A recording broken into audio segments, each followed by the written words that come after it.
Okay, unnecessarily पीछे सामने आओ। जिंक प्योर नहीं रहेगा, ग्रैन्युलेटेड रहेगा। ग्रैन्युलेटेड मतलब दाने होंगे जिंक के। डस्ट फॉर्म में जिंक यूज करेंगे, डस्ट पाउडर फॉर्म में। जिंक के टुकड़े ब्लॉक्स नहीं लेंगे, पाउडर फॉर्म में जिंक रहेगा। सेकंड,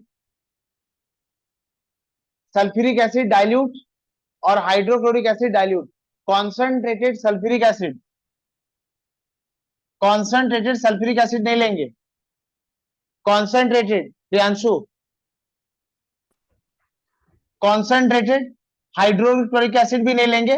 और नाइट्रिक एसिड, नाइट्रिक एसिड ये ना डाइल्यूट लेंगे, नाइट्रिक एसिड ना कॉन्सेंट्रेटेड लेंगे, ये चारों यूज नहीं कर सकते। हाइड्रोजन प्रिपरेशन होंगे ही नहीं। सल्फ्यूरिक एसिड डाइल्यूट और हाइड्रोक्लोरिक एसिड डाइल्यूट। अच्छा, इनको कॉन्सेंट्रेटेड लेने से और इसको डाइल्यूट कॉन्सेंट्रेटेड दोनों लेने से क्या दिक्कत आता है, ये क्वेश्चन आता है। जिंक प्योर फॉर्म में नहीं लेकर जिंक के ग्रैन्यूल्स, जिंक के डस्ट का फॉर्म में लेने का जो कारण है वो भी क्वेश्चन आता है। और लैबोरेटरी प्रिपरेशन जब करेंगे तो काफी सारे प्रिकॉशंस हमें रखने होते हैं। लैब प्रिपरेशन के दौरान जिस ग्लास एपरेटस में हाइड्रोजन बन रहा है उसके आसपास एयर या फ्लेम अवॉइड करेंगे, एक्सप्लोजन हो जाएगा। हाइड्रोजन एक्सप्लोसिव इन नेचर है।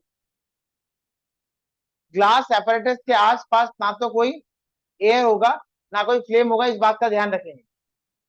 अब रीजन सीखते हैं कि कौन सा क्या यूज करना है। एक क्वेश्चन और क्या आता है कि मैं ये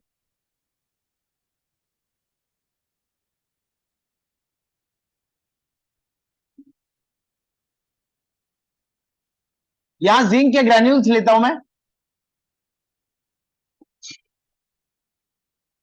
ये जिंक के ग्रैन्यूल्स है, और यहां मैं डाइल्यूट सल्फ्यूरिक एसिड लेता हूं, डाइल्यूट H2SO4।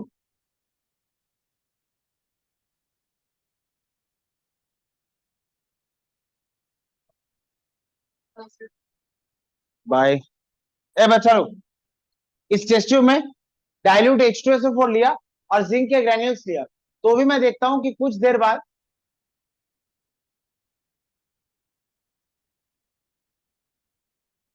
कुछ देर के बाद हाइड्रोजन का प्रिपरेशन स्टॉप हो जाता है। अलीना, क्या क्या लिया है यहाँ पर, इस वेसल में क्या क्या लिया है? जिंक ग्रैन्यूल्स और डाइल्यूट सल्फ्यूरिक एसिड।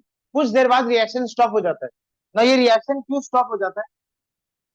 फर्स्ट जो हाइड्रोजन प्रिपेयर हुआ, इस रिएक्शन को कराने से जो भी हाइड्रोजन प्रिपेयर हुआ, जिंक के सरफेस में वो हाइड्रोजन का एक फिल्म बन जाता है। जिंक के सरफेस में जो हाइड्रोजन प्रिपेयर्ड होगा उसका एक फिल्म बन जाएगा, उसकी एक कोटिंग बन जाएगी। ये होने से जो जिंक रहेगा वो सल्फ्यूरिक एसिड के साथ फर्दर और कांटेक्ट में नहीं आ पाएगा, रिएक्शन स्टॉप हो जाएगा। अगर इस रिएक्शन को मैं ऐसे ही कराता हूं तो जो हाइड्रोजन प्रिपेयर होगा, the hydrogen that is initially prepared, the hydrogen that is initially prepared forms a thin film over zinc surface. इससे the reaction of zinc with H2SO4 stops. Zinc further acid के contact में ही नहीं आ पाएगा, तो reaction होने का कोई कारण बात ही नहीं। इसलिए हम क्या करते हैं, इस वेसल में सल्फ्यूरिक एसिड के साथ साथ copper sulphate, copper sulphate add करते हैं। कुछ कुछ प्रिपरेशन में क्लोरोप्लैटिनिक एसिड, क्लोरो प्लैटिनिक, जो भी बुक में लिखा हो दोनों ही करेक्ट है। एसिड सिर्फ सल्फ्यूरिक ऐड करेंगे और जिंक ग्रैन्यूल्स लेंगे नहीं। कॉपर सल्फेट अगर ऐड करेंगे रॉय बेटा, जिंक के सरफेस में कॉपर जाके डिपॉजिट हो जाएगा। पहले किसका फिल्म बन रहा था, हाइड्रोजन का, अब किसका फिल्म बनेगा, इस कॉपर का। जिंक और कॉपर का जब ये मिक्सचर हो जाएगा, हम ऐसे लिखते हैं उसको, जिंक हाइफन कॉपर। इसको ना एलॉय बोल सकती हो तुम, दो मेटल को साथ में एलॉय। ऑब्वियस रीजन से तो नहीं है, पर कहने के लिए मैं बोल रहा हूं, ये जो जिंक और कॉपर एक साथ प्रेजेंट होंगे, ये फर्दर एसिड के साथ रिएक्ट करता रहता है और हाइड्रोजन का प्रिपरेशन होता रहता है। क्या क्या हमें पढ़ना है वो बता रहा हूं। पहला क्वेश्चन, जिंक ही क्यों? Sodium, potassium, barium, calcium, magnesium, aluminium, iron, tin, lead, इतने सारे एलिमेंट में वाई जिंक? बाकी भी तो ले सकते थे, सिर्फ जिंक क्यों? और अगर सिर्फ जिंक ही लेना है तो प्योर जिंक क्यों नहीं, ग्रैन्युलेटेड जिंक क्यों लेना है? और एसिड में सिर्फ डाइल्यूट सल्फ्यूरिक और डाइल्यूट हाइड्रोक्लोरिक क्यों, बाकी क्यों नहीं? ये याद है तुम्हें क्या एक्टिविटी सीरीज है ना ये? मैं एक बार दोबारा लिखता हूँ एक्टिविटी सीरीज को।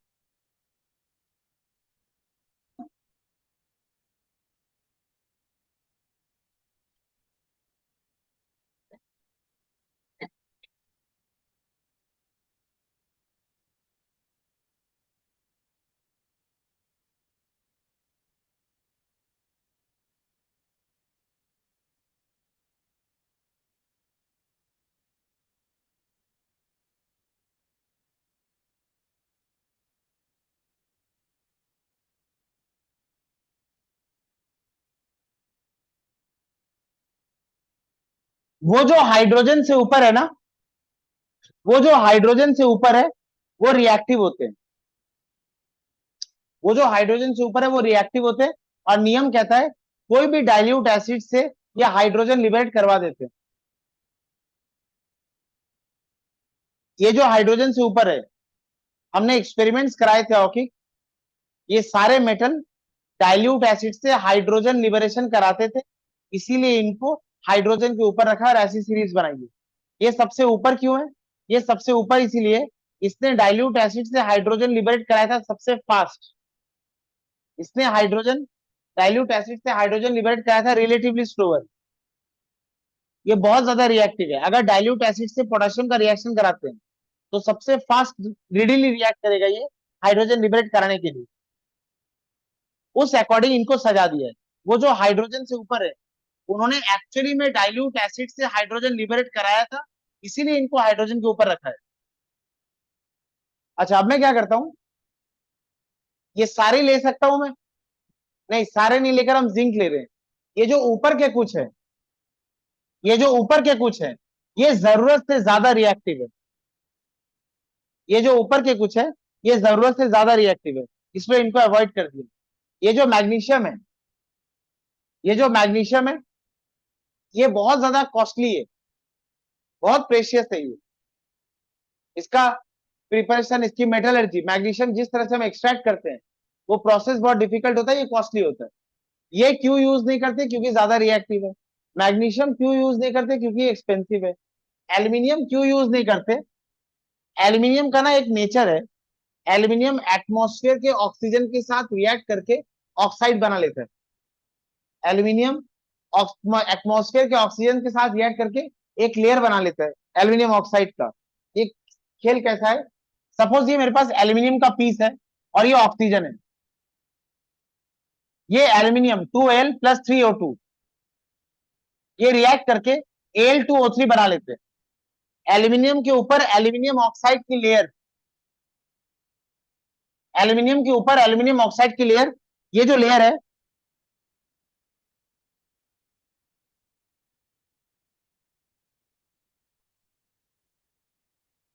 ये जो लेयर है, ये लेयर को हम कहते हैं दिस लेयर इज इम्परमिएबल। ये एक ऐसा लेयर है, इस लेयर में कोई भी पेनिट्रेट नहीं कर सकता। नीचे एल्यूमिनियम है, ऊपर एल्यूमिनियम के ऑक्साइड का लेयर है, और फिर एसिड है। एसिड एल्यूमिनियम ऑक्साइड की लेयर को परमेबल नहीं है वो लेयर, एसिड अंदर नहीं जा सकता। एल्यूमिनियम के साथ फर्दर एसिड का रिएक्शन बंद हो जाएगा।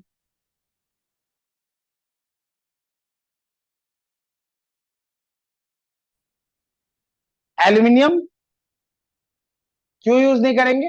अगर एल्यूमिनियम ऑक्साइड का लेयर बना लेगा तो फर्दर एसिड के साथ रिएक्ट नहीं करेगा। तो एल्यूमिनियम के लिए हम क्या करते हैं, हम सैंड पेपर रखते हैं। अगर एल्यूमिनियम के साथ रिएक्शन कराना है तो एल्यूमिनियम को सैंड पेपर से स्क्रैच कर देते हैं, ताकि वो ऑक्साइड की लेयर चली जाए और फिर वो रिएक्ट करे। एल्यूमिनियम यूज नहीं कर सकते। ये जो नीचे वाले हैं, ये वाले, ये यूज कर सकते थे, लेकिन ये स्लो रिएक्ट करते, ये फास्ट रिएक्ट करते। ये कॉस्टली है, ये अपना ऑक्साइड का लेयर बनाता है, और ये स्लो रिएक्ट करते हैं। तो बचा कौन? अरे बहुत सारे रीजन के बाद जो मेटल हमने चूज किया हाइड्रोजन प्रिपरेशन के लिए, वो क्या बचा? जिंक। अब जिंक को प्योर फॉर्म में क्यों नहीं लेते? जिंक को ग्रैन्युलेटेड फॉर्म में क्यों नहीं लेते? ये आप ऐसा समझो कि जिंक का मेरे पास एक ब्लॉक था, मैंने उसको एक ग्राइंडर में दिया और जिंक का डस्ट ले लिया ना। ये एक थ्योरी है, वो थ्योरी कहती है पार्टिकल का साइज जितना कम होगा, उसका सरफेस एरिया उतना ज्यादा होगा, और सरफेस एरिया जितना ज्यादा होगा, रिएक्शन फास्ट होगा। इसके लिए मैं आपको एक उदाहरण दे सकता हूँ। एक बहुत बड़ा लकड़ी का टुकड़ा मैं पिकनिक में ले गया, और उस लकड़ी के टुकड़े को मैं जलाया। उस लकड़ी के टुकड़े को मैंने काटा नहीं, उसको एज इट इज जलाने लगा जब, तो वो बहुत देर तक जला। ऐसा क्यों होता है? अगर मैं लकड़ी के ब्लॉक को देख रहा हूं, तो सिर्फ वही वाला पोर्शन जलेगा जो ऑक्सीजन के कांटेक्ट में, और अभी ऑक्सीजन के कांटेक्ट में कौन सा पोर्शन है? ये पूरा सरफेस।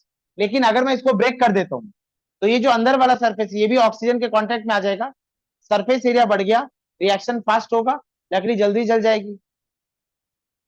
अगर इस टुकड़े को मैं छोटा करता हूं, मैं और छोटा करता हूं, आप समझ रहे हैं? अगर इस पूरे लकड़ी के टुकड़े को मैं जलाता हूं, ये जलने में टाइम लगेगा। लेकिन अगर मैं इसके छोटे छोटे टुकड़े कर देता हूं, तो ये जो अंदर का लेयर है उसमें भी ऑक्सीजन आ जाएगा, ये वो भी साथ में जलने लगेगा, तो ये रिएक्शन फास्ट होगा, ये लकड़ी पूरी जल जाएगी ना। मैंने कैसे रिएक्शन को बढ़ाया? सरफेस एरिया बढ़ा के ना। यही काम हम प्योर जिंक के साथ करते हैं। प्योर जिंक का टुकड़ा नहीं लेते हैं, उसको ग्राइंड कर लेते हैं, वो ग्रेन्यूल्स के फॉर्म में आ जाता है, उसको यूज करते हैं। इससे सरफेस एरिया बढ़ जाता है, और हाइड्रोजन का प्रोडक्शन फास्ट होता है और हाई होता है। प्योर जिंक क्यों नहीं लेना है, ये रीजन लिखना होगा। जिंक ही क्यों लेना है, ये क्वेश्चन नहीं आएगा, ये क्वेश्चन नहीं पूछेंगे, अभी तक तो पूछा नहीं है। ऐसे बस इतना समय जिंक ही क्यों, ये इसका कारण। और ये एसिड कॉन्सेंट्रेटेड क्यों यूज नहीं करेंगे? एक लाइन बोल रहा हूं, याद कर लो। कॉन्सेंट्रेटेड H2SO4 ऑक्सीडाइजिंग है, कॉन्सेंट्रेटेड H2SO4 ऑक्सीडाइजिंग है। Nitric acid dilute, nitric acid concentrated, ये दोनों ही ऑक्सीडाइजिंग है। कॉन्सेंट्रेटेड सल्फ्यूरिक एसिड ऑक्सीडाइजिंग है, नाइट्रिक एसिड दोनों ही ऑक्सीडाइजिंग।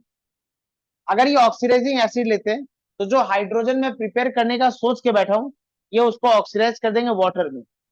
कॉन्सेंट्रेटेड H2SO4 ऑक्सीडाइजिंग है, जो हाइड्रोजन में प्रिपेयर कर रहा हूं, ये उस हाइड्रोजन को कन्वर्ट कर देंगे किसमें? वाटर में। ये काम कॉन्सेंट्रेटेड नाइट्रिक एसिड और डाइल्यूट नाइट्रिक एसिड दोनों करेगा। लेकिन सल्फ्यूरिक एसिड कब करेगा? जब सल्फ्यूरिक एसिड कॉन्सेंट्रेटेड होगा। और कॉन्सेंट्रेटेड हाइड्रोक्लोरिक एसिड क्यों नहीं लेते हैं? अगर मैं कॉन्सेंट्रेटेड हाइड्रोक्लोरिक एसिड लेता हूं, तो यहां मुझे मिलेगा जिंक क्लोराइड।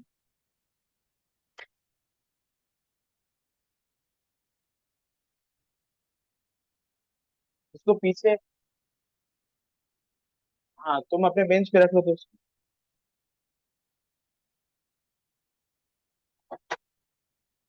वो स्पीकर खराब हो गया है, इससे आवाज आ रही है? आवाज आ रही है उससे? हाँ उसको, ऐसे ना गले में बहुत दर्द हो रहा है, पढ़ाया नहीं पा रहा हूँ। कॉन्सेंट्रेटेड HCl, हाँ। उसको ऐसे सामने रखो, पीछे कर दो ना, एक बेंच पीछे कर दो। हाँ, हाँ वहां रख दो, बस ठीक है। कॉन्सेंट्रेटेड HCl क्यों यूज नहीं करेंगे? अगर कॉन्सेंट्रेटेड HCl यूज करेंगे, तो हमें ZnCl2 मिलेगा। बहुत केयरफुल वर्ड्स बोल रहा हूं मैं। ये जो जिंक क्लोराइड है, ये वाटर में सॉल्युबल होता है, कॉन्सेंट्रेटेड एसिड में सॉल्युबल नहीं रहता है बच्चा लोग। कॉन्सेंट्रेटेड HCl में जिंक क्लोराइड इनसॉल्युबल है। रुको लो। अगर कॉन्सेंट्रेटेड HCl यूज करते हैं, अगर कॉन्सेंट्रेटेड HCl यूज करते हैं, तो जिंक क्लोराइड बनेगा। और ये जो जिंक क्लोराइड है, ये कॉन्सेंट्रेटेड HCl में इनसॉल्युबल रहता है। जिंक क्लोराइड वैसे तो सॉल्युबल होता है, आपको याद होगा सॉल्युबिलिटी चार्ट में लिखा था all chloride soluble. Zinc chloride soluble है, लेकिन वो वाटर में। अगर हम कॉन्सेंट्रेटेड HCl लेते हैं, तो ये जिंक क्लोराइड इनसॉल्युबल रहेगा। अब इससे क्या दिक्कत हो जाएगी? ये जिस वेसल में मैं रिएक्शन करा रहा हूं, यहां मैंने क्या ले लिया है? Concentrated HCl। और मैं रिएक्शन किसके साथ करा रहा हूं? जिंक के साथ। जिंक कॉन्सेंट्रेटेड HCl के साथ रिएक्ट करके ZnCl2 बनाएगा। अब ये जो ZnCl2 है, ये कॉन्सेंट्रेटेड HCl में सॉल्युबल नहीं है, इनसॉल्युबल है। उसके वजह से क्या होगा, इस सॉल्यूशन के ऊपर जिंक क्लोराइड की लेयर बन जाएगी। और अगर ये जिंक क्लोराइड की लेयर बन गई तो ये फर्दर हाइड्रोजन के प्रिपरेशन को रोक देगा। ये फर्दर हाइड्रोजन के प्रिपरेशन को रोक देगा। ये रीजंस सारे के सारे एग्जाम में आते हैं। समझ आया आपको? कॉन्सेंट्रेटेड H2SO4 क्यों यूज नहीं करेंगे? देख बेटा, H2SO4 की 4 प्रॉपर्टीज है।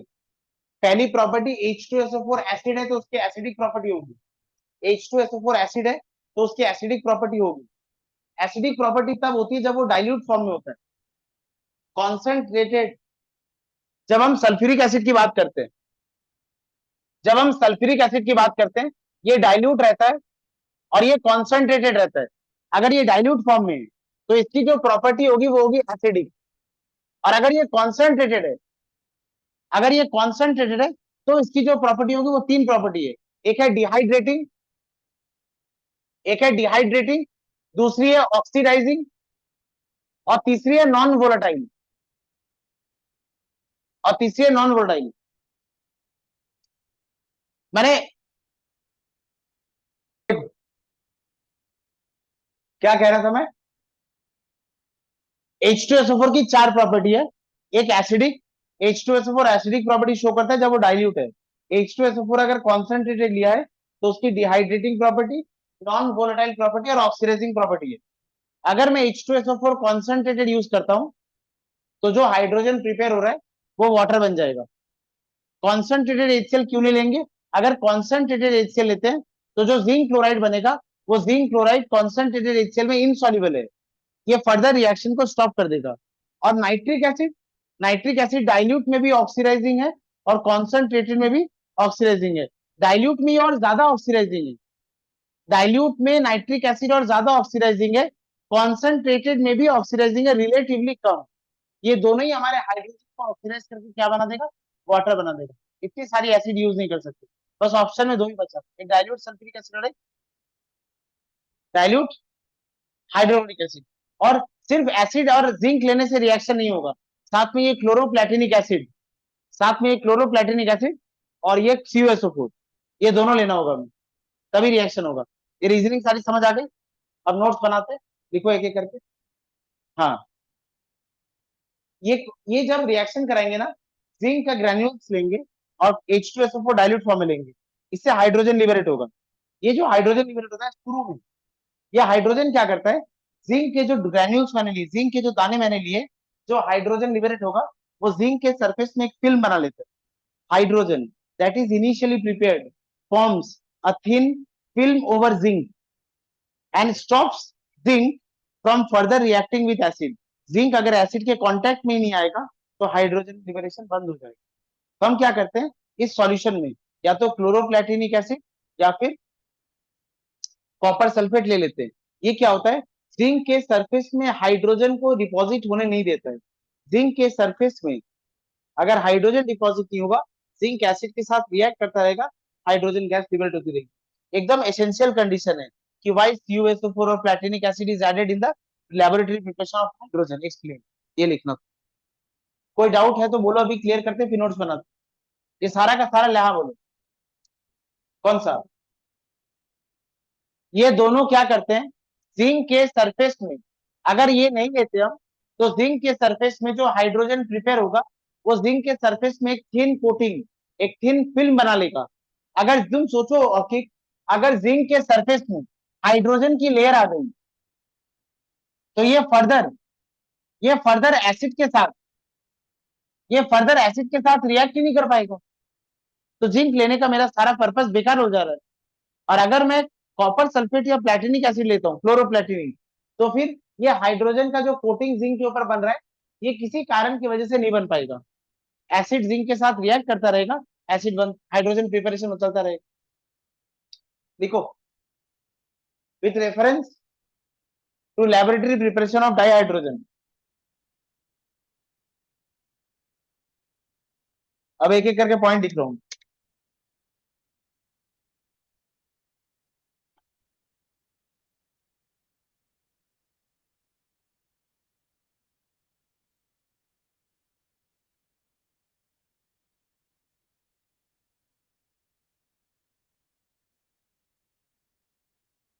Zn प्लस डाइल्यूट H2SO4 और डाइल्यूट HCl, ZnSO4 और ZnCl2 plus hydrogen, zinc granules. First point, zinc granules and not pure zinc is used for preparation of hydrogen because granulated zinc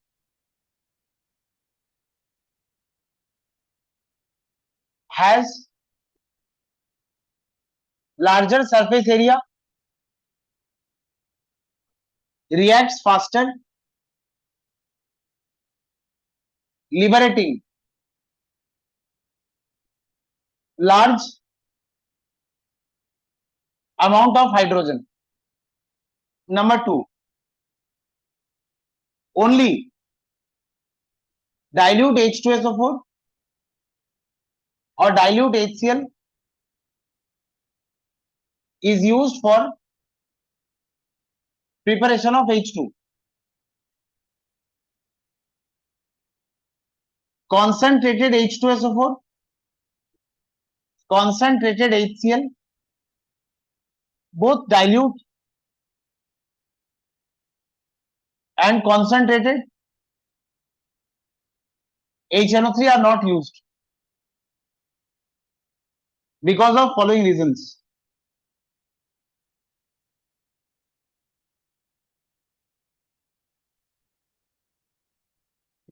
ये एक एक करके लिख दे रहा हूं। कॉन्सेंट्रेटेड H2SO4 पहले लिखो, इतना ही समझाना पड़ेगा थोड़ा। शुभ, H2SO4 जब कॉन्सेंट्रेटेड रहता है, देखो इधर,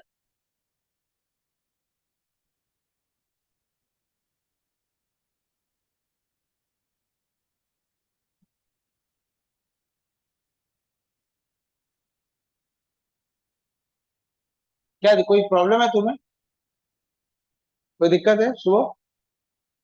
H2SO4 को हम कहते हैं ना H2O प्लस SO3,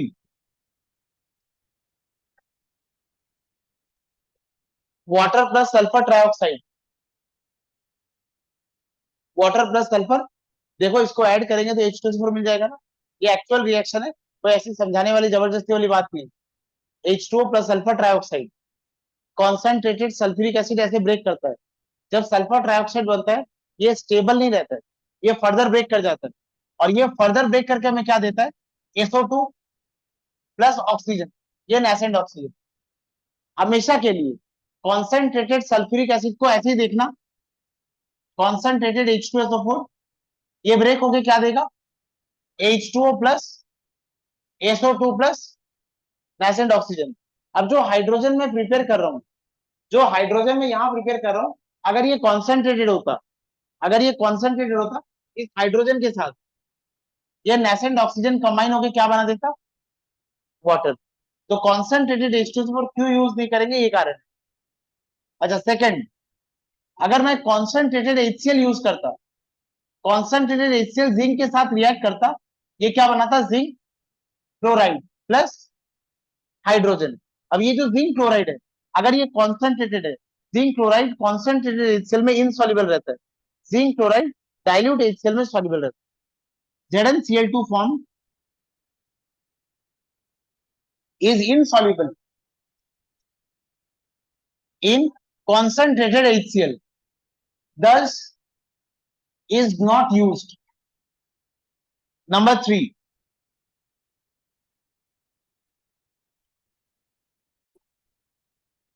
अगर कॉन्सेंट्रेटेड HNO3 लेते हैं तो ये टूट जाएगा, ये टूट क्या में देगा, H2O plus 2NO2 plus O, और अगर डाइल्यूट लेते हैं 2HNO3 dilute H2O plus 2NO plus 3O,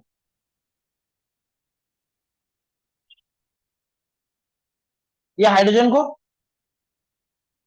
अरे ये हाइड्रोजन को ऑक्सीडाइज कर देगा ना, हाइड्रोजन को ऑक्सीडाइज कर देगा किसमें, वाटर में। अब ये रीजन आते एग्जाम में, तो ये सब लिखना।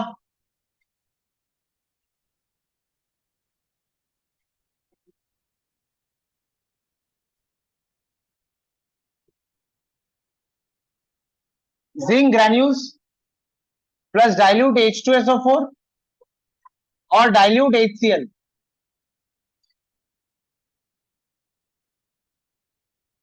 in the mixture of preparation of hydrogen CuSO4 is necessarily CuSO4 is necessarily added, otherwise क्या होगा स्ट्रॉन्ग को दी, if not added, if not added hydrogen that is initially prepared forms a thin film over zinc surface. If not added hydrogen that is initially prepared forms a thin film over zinc surface, stops it from further reacting with acid and liberating hydrogen. If not added, H2 gas that is initially prepared forms a thin film over zinc and stops further reaction of zinc with dilute acid.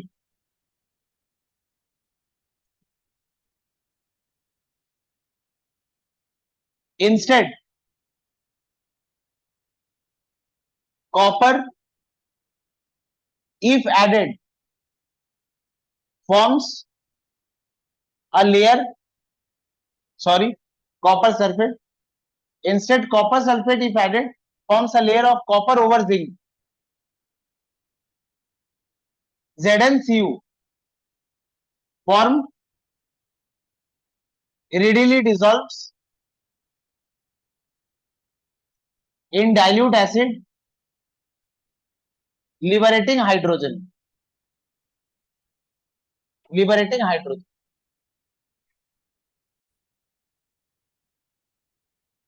Hey, तुम लोग का first half के लिए का syllabus जो complete हुआ है, तुम लोग सैटरडे सैटरडे में तुम लोग को बोला था क्या फिर के टेस्ट के लिए, तुम लोग को बोला था ना प्रिपेयर हो उसके लिए पढ़ना शुरू किया और नहीं, कब पढ़ोगे, जो जो एग्जाम है, जो जो चैप्टर में एग्जाम होने वाला है वो प्रिपेयर करो, सैटरडे क्रिएटिव का टेस्ट देगा, मैं उस बैच में देने वाला हूँ, वो अंश लोग पूरा टेस्ट देंगे। और टाइम मैं पेपर रेडी कर लिया मैंने, जब तुम लोग को टाइम मिले सैटरडे के बाद आके क्लास के टाइम के आसपास भी बाकी कोई ट्यूशन के बीच में 1 घंटा गैप मिले तो भी आके टेस्ट दे दो, है तो। हाँ, संडे होगा, संडे आके टेस्ट दे दो, सारे चैप्टर पे टेस्ट दे और एकदम वेल प्रिपेयर होकर दे। हाँ, बुक से सारे आंसर्स पढ़, जो नोट्स है वो तो पढ़ ही लेना, आंसर्स डेफिनेटली सारे बुक से पढ़ के जाओ, स्कूल में तुम्हारे मार्क्स नहीं देंगे, बुक से नहीं पढ़ के जाओ।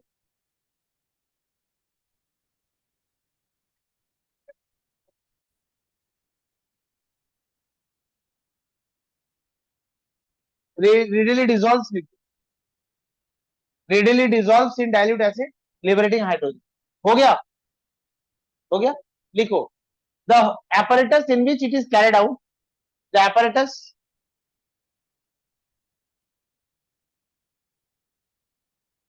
the apparatus in which preparation of hydrogen is carried out is known as Wolff's apparatus, या जो भी इसका प्रोनाउंसिएशन होगा गूगल में देख लेना, WOULFES। अब ये क्यों जरूरी है, इसका एक स्पेशल रीजन है, वो पढ़ेंगे हम। WOULFES, हाइड्रोजन जब प्रिपेयर करेंगे इसी एपरेटस में करना क्यों जरूरी है, वो रीजन अब पढ़ेंगे। ये एपरेटस अगर लैब में नहीं है तो एक और एपरेटस आता है, किप्स एपरेटस। किप्स एपरेटस में भी यूज्ड।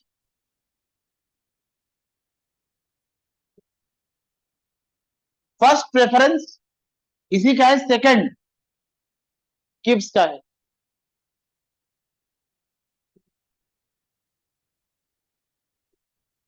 ऐसा कैसे हो सकता है सुप्रीति कि तुम हाइड्रोजन प्रिपेयर कर रही थी और सिर्फ हाइड्रोजन ही प्रिपेयर हुई? ऐसा यहां नहीं होता है। एक दो रिएक्शन ऐसे होते हैं जब हम हाइड्रोजन प्रिपेयर करते हैं, वहां हाइड्रोजन होता है, हाइड्रोलिस से रिएक्शन। इसके बाद लास्ट में, क्लास के लास्ट में लिखा हूं। पर यहाँ जब हम हाइड्रोजन प्रिपेयर करते हैं ना, शांत रहा करो, क्लास में ध्यान दिया, ये गुड हैबिट्स डेवलप करना शुरू।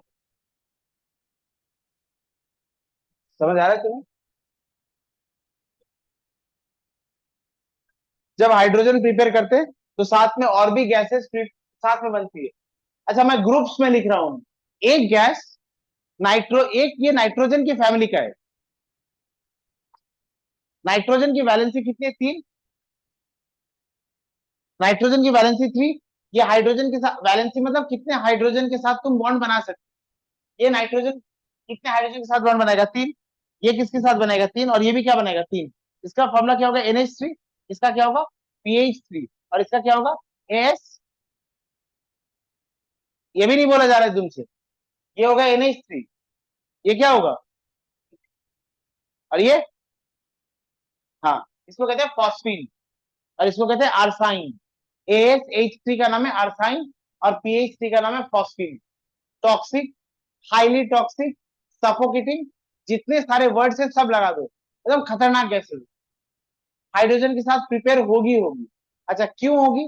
जिंक, जब हम जिंक को एक्सट्रैक्ट करते हैं, ऐसा थोड़ी है कि बद्रीनाथ धाम के पीछे जिंक की गंगा बह रही है। जिंक हम अर्थ क्रस्ट से उठाते हैं ना, हम माइनिंग करते हैं, उसमें से बाकी सारी इंप्योरिटीज को सेपरेट करते हैं, फिर जिंक बाहर आता है। जब जिंक का सेपरेशन कर रहे होते हैं तो उस जिंक में कुछ ना कुछ इंप्योरिटी तो रहेगी ही रहेगी। जब हम फर्दर रिएक्शन कराते हैं तो हाइड्रोजन के साथ वो सारी इंप्योरिटीज गैसेस बाहर आती है। अब हमारा प्राइम टास्क है वो सारी गैस को सेपरेट करना। तो एक तो ग्रुप किसका हो गया? आर्साइन और इसको कहते हैं फॉस्फीन और इसको कहते हैं आर्साइन। एक ग्रुप हो गया आर्साइन और फॉस्फीन का। दूसरा ग्रुप हो गया कार्बन के डाइऑक्साइड का और सल्फर के, कार्बन का डाइऑक्साइड और सल्फर का भी डाइऑक्साइड। इसको ग्रुप बनाने के पीछे कारण क्या है? ये दोनों ही नॉन मेटल ऑक्साइड है। ये दोनों ही, बोलो, नॉन मेटल ऑक्साइड है, मतलब ये एसिडिक है। इनको एक ग्रुप में इसलिए रखा क्योंकि ये ग्रुप में बिलोंग करते हैं। इनका ग्रुप इसलिए बनाया क्योंकि ये दोनों ही एसिडिक है। अच्छा, तीसरा जो गैस निकलता है वो है हाइड्रोजन सल्फाइड, रॉटन एक स्मेल हाइड्रोजन सल्फाइड। और चौथा जो रहेगा वो रहेगा मॉइस्चर। मतलब हाइड्रोजन के साथ क्या क्या है? आर्साइन और फॉस्फाइन, CO2 एंड, और वो रॉटन है H2S और मॉइस्चर। अब इन चारों को बारी बारी सेपरेट करेंगे, चार अलग अलग चेम्बर में, अलग अलग केमिकल, और ये सब रिमूवल होगा। फर्स्ट चेम्बर, उसमें रहेगा सिल्वर नाइट्रेट। फर्स्ट चेम्बर जो रहेगा,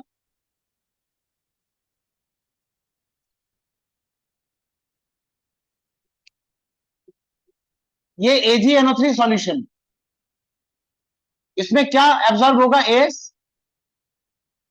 AsH3 और ये एब्जॉर्ब होगा। अच्छा, दूसरा चेम्बर क्या रहेगा? KOH। यस करो तो, KOH क्यों लिया मैंने? KOH क्या, एसिडिक की बेसिक? शाबाश। तो ये एसिडिक CO2 को एब्जॉर्ब कर लेगा। अच्छा, फिर मैं ले रहा हूं, बहुत सारे ऑप्शन है मेरे पास। P2O5 ड्राइंग एजेंट है, मॉइस्चर रिमूव करता है। Anhydrous,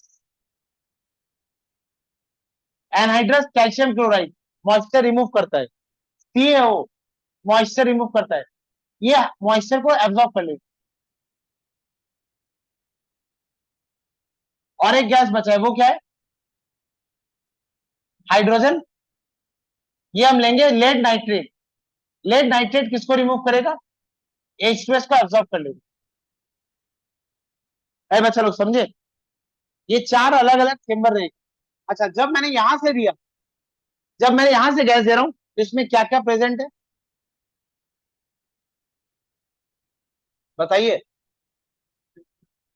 hydrogen, S, H3, PH3, SO2, CO2 और मॉइस्चर, और वो लास्ट वाली H2S। ये सारा का सारा है। जब यहां पास होगा तो यहां से केवल क्या पास होगा? ये दोनों तो चला गया। अच्छा, अब यहां क्या रहेगा? Hydrogen, CO2, SO2, H2S, moisture. यहां क्या रहेगा? हाइड्रोजन, मॉइस्चर और H2S। और यहां सिर्फ रहेगा, यहाँ मॉइस्चर चला गया, यहाँ रहेगा हाइड्रोजन और H2S। यहाँ H2S भी एब्सॉर्ब हो गया। अब यहां से क्या मिला मुझे? Pure hydrogen. ये समझे? ये जो चार एपरेटस,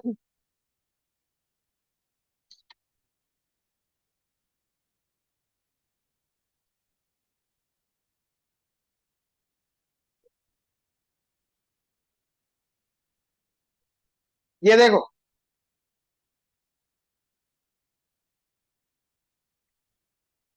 ये है इस तरह का दिखता है ये एपरेटस। मेरी डायग्राम खराब है, बोल के मैं ऐसे बनाया। ये दिख रहा है अलग अलग चेंबर। यहाँ हाइड्रोजन प्रिपेयर हुआ, फिर वो इस चेंबर में आया। यहाँ सपोज मैंने सिल्वर नाइट्रेट लिया है, तो यहाँ क्या ऑब्जर्व हो जाएगा? आर्साइन और फॉस्फाइन। फिर यहाँ मैंने KOH ले लिया, तो यहाँ CO2 और SO2। फिर यहाँ मैंने P2O5 ले लिया, तो यहाँ क्या रिमूव हो जाएगा? मॉइस्चर। ऐसे ही चार अलग अलग चेंबर ये रहे। सिल्वर नाइट्रेट, पोटेशियम हाइड्रोक्साइड, ये सिल्वर, ये लेड नाइट्रेट, और ये मॉइस्चर रिमूव। ये जो पूरा एपरेटस है, ये कहलाता है उल्स एपरेटस। ये पर्पसफुली यही क्यों लेना है, समझ आया? किप्स एपरेटस भी इसी की तरह दिखता है, वो दिखाता हूं, पहले नोट्स बना लो। क्वेश्चन, हाइड्रोजन प्रिपरेशन में से देख रहे हैं एक छोटा सा टॉपिक और कितने सारे टॉपिक है। ये क्यों लेना है, वो क्यों नहीं लेना है, ये क्यों करना है, वो क्यों करना है। अच्छा, और इससे भी इंपॉर्टेंट क्राइटेरिया, ये जो सारा एपरेटस है, ये रहा उल्स का एक्चुअल बॉटम। ये रहा, ये था ये ये स्टॉक इमेज है, ये देखो। अच्छा, अब ये सारा apparatus, the whole apparatus has to be air tight. Hydrogen explosive होता है, अगर कोई फ्लेम या एयर हाइड्रोजन के कांटेक्ट में आया तो संभाले नहीं समझेगा, एक्सप्लोजन बहुत खतरनाक है। प्रिकॉशन में लिखेंगे इसको, लिखो, बोलो। मॉइस्चर, हाँ हाँ।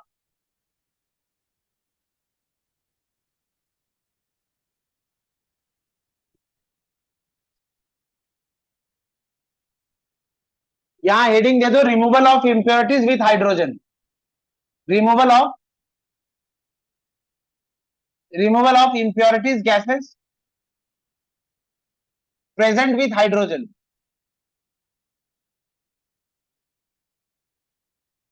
Present with H2। इधर सेटिस्फैक्ट्री है ना? Precautions,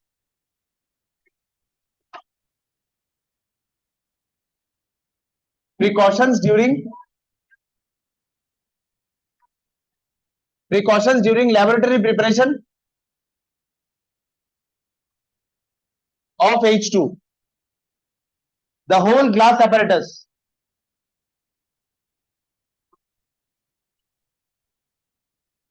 the whole glass apparatus has to be airtight.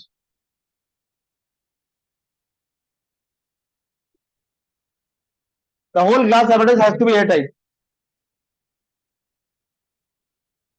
Explosion may happen.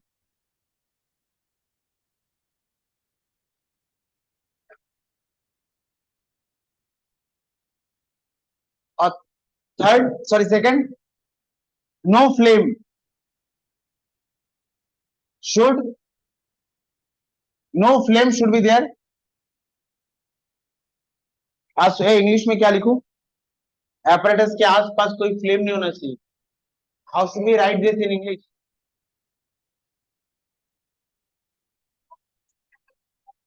No flame should be there near the apparatus, explosion may take place.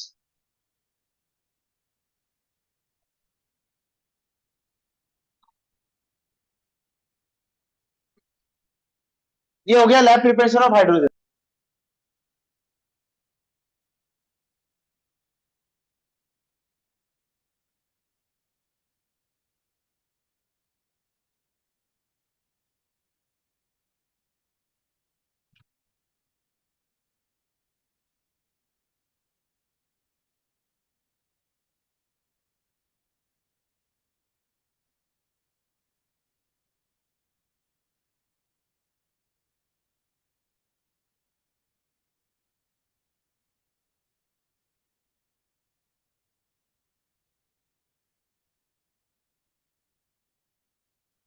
ए, जो ऊपर है वो बहुत ज्यादा रिएक्टिव है। अच्छा, कॉमन बात क्या है? ये सबका ये हाइड्रोजन के साथ रिएक्शन कराएंगे। Preparation, preparation of hydrogen using water.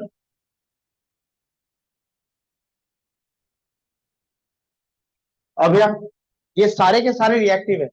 सुन, ये सारे के सारे हाइड्रोजन लिबरेट करें। अच्छा, जो ऊपर है वो बहुत ज्यादा रिएक्टिव। अगर मेटल रिएक्टिव है तो वाटर कोल्ड रहेगा।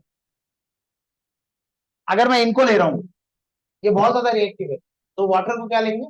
कोल्ड। ये बहुत कम रिएक्टिव है, स्टीम। जो कम रिएक्टिव है, वाटर क्या लेंगे? स्टीम। अगर ये कम रिएक्टिव है तो वाटर को स्टीम ले लेंगे। अगर ये ज्यादा रिएक्टिव है तो वाटर को क्या करेंगे? कोल्ड। और अगर मैं बीच वालों को ले रहा हूँ तो वाटर क्या रहेगा? हॉट। ये समझे? इनका रिएक्शन किससे होगा? कोल्ड वाटर से। इनका रिएक्शन किससे होगा? हॉट वाटर से। और ये नीचे आयरन के नीचे इनका रिएक्शन किससे होगा? steam। याद रखना ये। मैं आ रहा हूँ। बोल। हाँ। अच्छा, इनके साथ,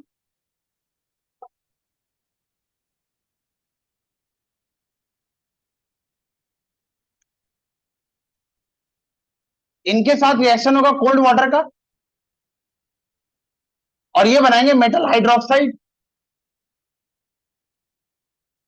मेटल हाइड्रोक्साइड प्लस हाइड्रोजन। इनके साथ, इनके साथ रिएक्शन होगा हॉट वाटर का, ये बनाएंगे मेटल ऑक्साइड प्लस हाइड्रोजन। और ये रिएक्शन करेगा स्टीम के साथ, शाबाश। ये बनाएगा metal oxide plus hydrogen. Reaction यही लिख दे रहा हूं मैं। कैल्शियम प्लस 2H2O, ये बनाएगा CaOH whole twice plus 2H2।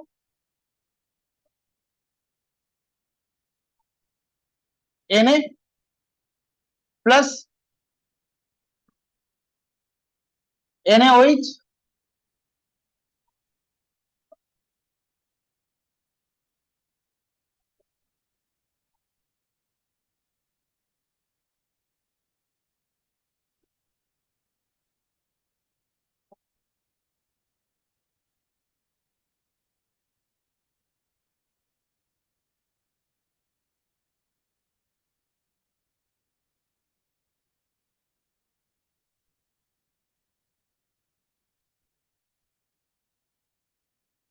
ए सुनो, ये सारे रिएक्शन में रॉय, ये एक लौता रिएक्शन है जो रिवर्सिबल है।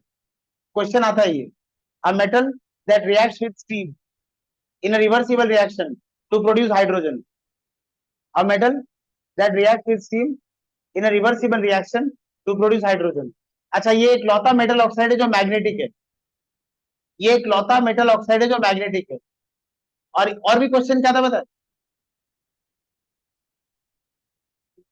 Kelvin, kelvin. लेंस प्रोसेस पढ़ाया था ना तुम लोग? लेंस प्रोसेस का फर्स्ट स्टेप ये वही तो था, याद करके देखो पीछे लिखा होगा, लेंस प्रोसेस का फर्स्ट स्टेप यही था। हाँ, आयरन, तीन लेड का रिएक्शन मत लिखो, ये बहुत बैड रिएक्टर्स है, बहुत स्लो रिएक्टर। तीन और लेड का रिएक्शन ना ही लिखो, स्लो रिएक्टर थे, बोलो। हाँ, आयरन, टीन और लेड ये स्टीम के साथ रिएक्शन करते, ये बहुत पुअर रिएक्ट करते, इसलिए रिएक्शन नहीं लिखा, आयरन के साथ ही लास्ट।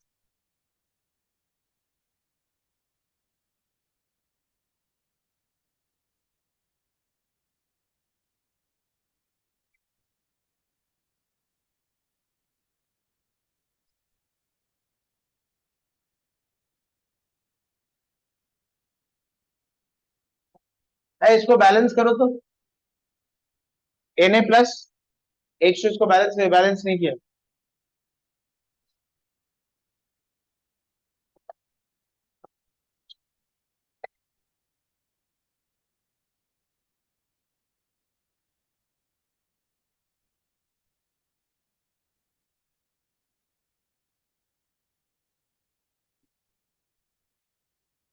हाइड्रोजन के ऊपर जितने भी मेटल है वो सारे मेटल क्या कहलाते हैं, एक्टिव।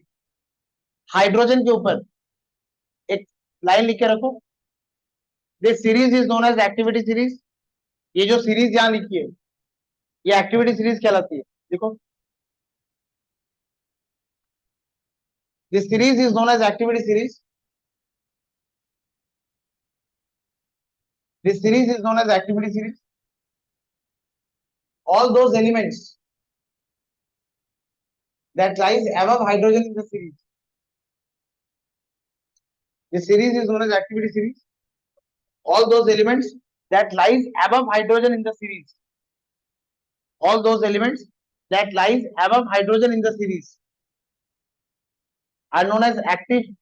All those elements बोला मैंने, all those metals that lies above hydrogen in the series are known as active metals. Are known as active metals.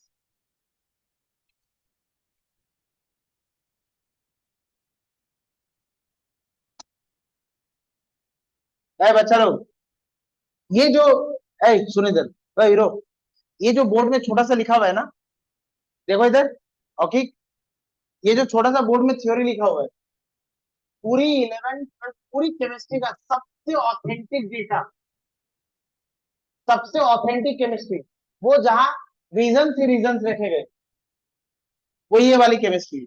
ये फिर दोबारा तुम पढ़ोगे और तब तुम ना बहुत मैच्योर हो चुके होगे, तब तुम 12th की किसी क्लास में रहोगे, ये सेम चीज तुम्हें दोबारा पढ़ाई जाएगी, द मोस्ट ऑथेंटिक केमिस्ट्री होगी वो।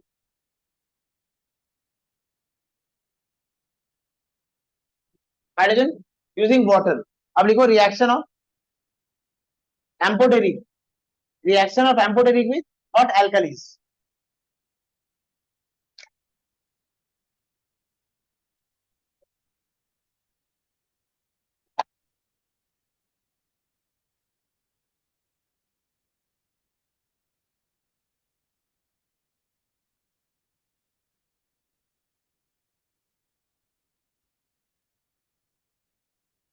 कौन प्यूरेटिल में एम्फोटेरिक है, हाँ, प्यूरेटिल में कौन कौन एम्फोटेरिक है, चार्ट बताया था, कौन कौन है, शाबाश, हाँ, इनमें से किसी का भी रिएक्शन एनएच के साथ करा दो। ये एम्फोटेरिक है, बेरिलियम, बेरिलियम के साथ एल्यूमिनियम एम्फोटेरिक है, एल्यूमिनियम के नीचे, एल्यूमिनियम के नीचे याद करना शुरू करो, कब करोगे, गैलियम, गैलियम एम्फोटेरिक है, गैलियम के पहले जिंक एम्फोटेरिक, गैलियम के बाद, गैलियम के बाद कौन है, ये जर्मेनियम, गैलियम के बाद जर्मेनियम एम्फोटेरिक है। अच्छा, गैलियम के नीचे कौन है, सॉरी, जर्मेनियम के नीचे, टीन के नीचे लेड, जर्मेनियम, टीन और लेड, और टीन के बाद एंटीमनी, एंटीमनी के नीचे बिस्मथ, और बिस्मथ के बगल में पोलोनियम, ये सारे एम्पोटेरिक है। पीरियोडिक टेबल में और कोई एम्पोटेरिक? जो एम्पोटेरिक है सारे यही है। अच्छा अब लिखो हेडिंग,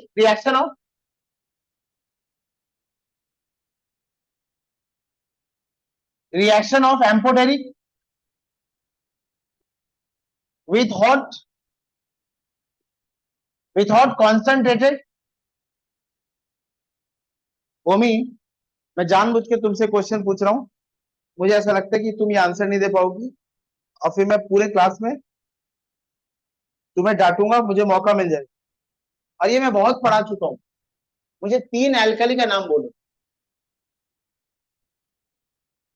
ओ भाई, मैं 3 एल्कली का नाम बोलो, ये मैं क्लास 9 से शुरू से पढ़ाता रहा हूँ।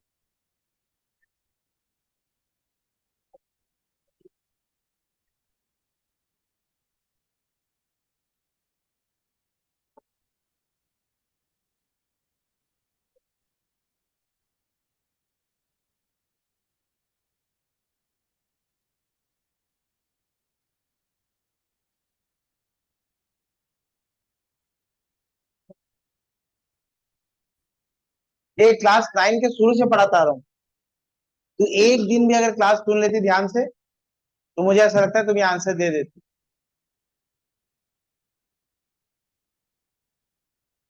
ऐसे 2-3 दिन और तुमसे सवाल पूछा करूंगा, कि तुमसे बैठ के बात करो। वो वक्त आ गया। अच्छा, ये इनका रिएक्शन किससे कराएंगे? Hot concentrated. बैठो। वो एक एल्कली बोलो इसमें से। Aluminium. 2Al plus 2NaOH plus 2H2O। Sodium Meta aluminate याद है तुम लोगों को? NaLO2।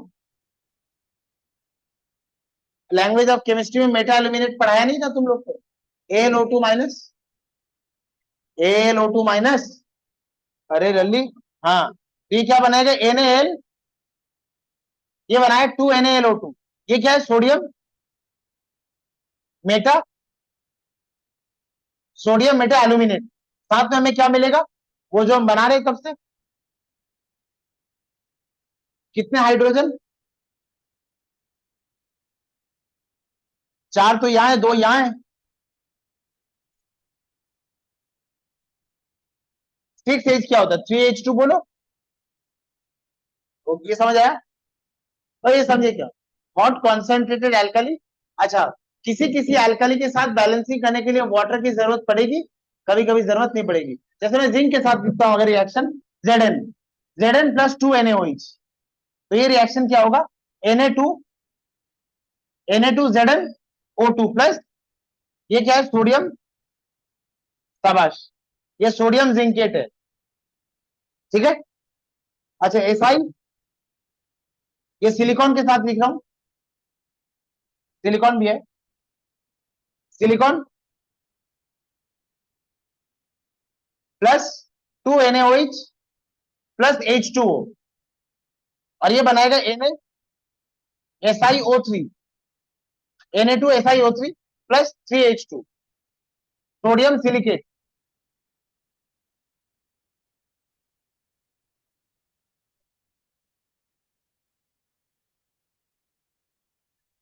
बस ये दो ही रखो, तो ही हो जाएगा, एल्यूमिनियम और जिंक।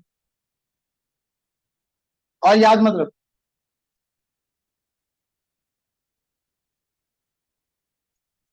लिखो लास्ट मेथड, सिंपल डिस्प्लेसमेंट।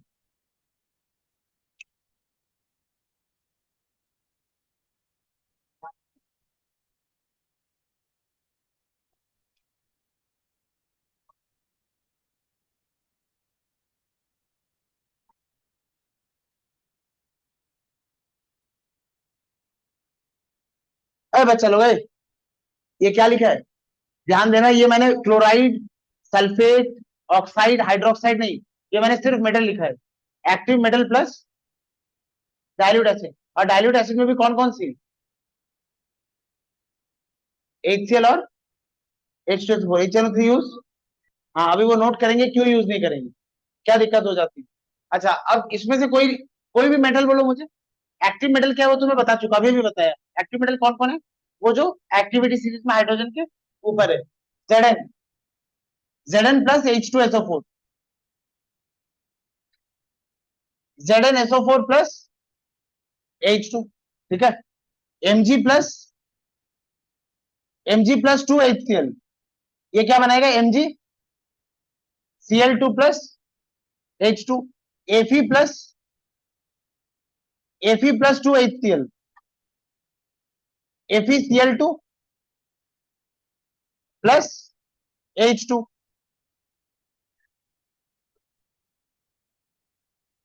अब एक नोट बनाओ, मोस्ट वाइटल नोट, एक नोट बनाओ।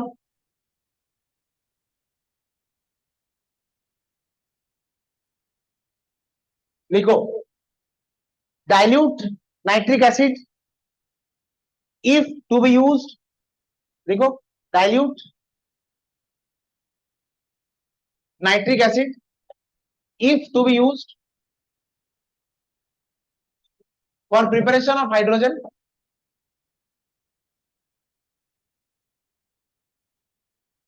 dilute nitric acid if to be used for preparation of hydrogen, it has to be taken,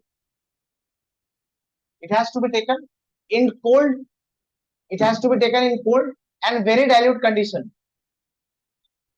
and very dilute condition, it has to be taken cold and very dilute condition, and the metals that are to be used, and the metals that are to be used are magnesium and manganese,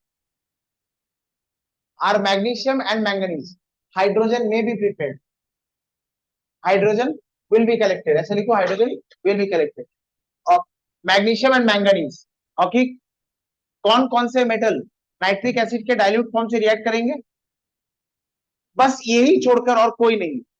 और nitric acid भी कैसा होना चाहिए? Cold and, ये board का question है।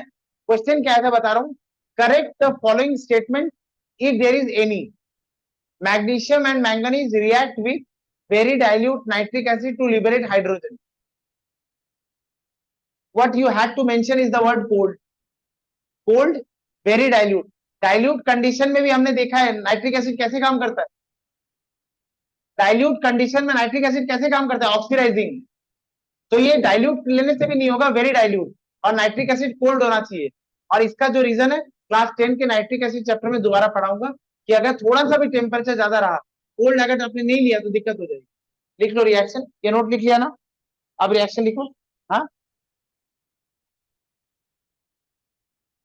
nitric acid if taken, if has to be taken, it has to be taken cold, very dilute, and reacts only with magnesium and manganese to liberate hydrogen, to liberate hydrogen।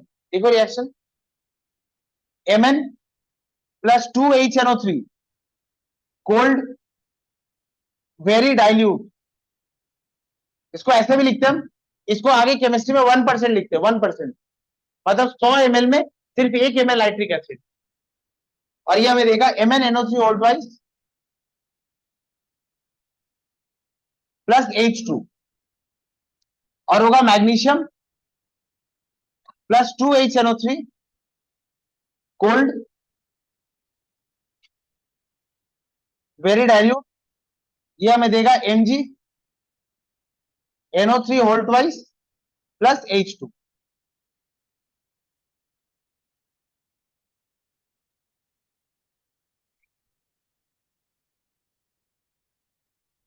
आप ऐसा मानकर चलो ये reaction exam में आएगा।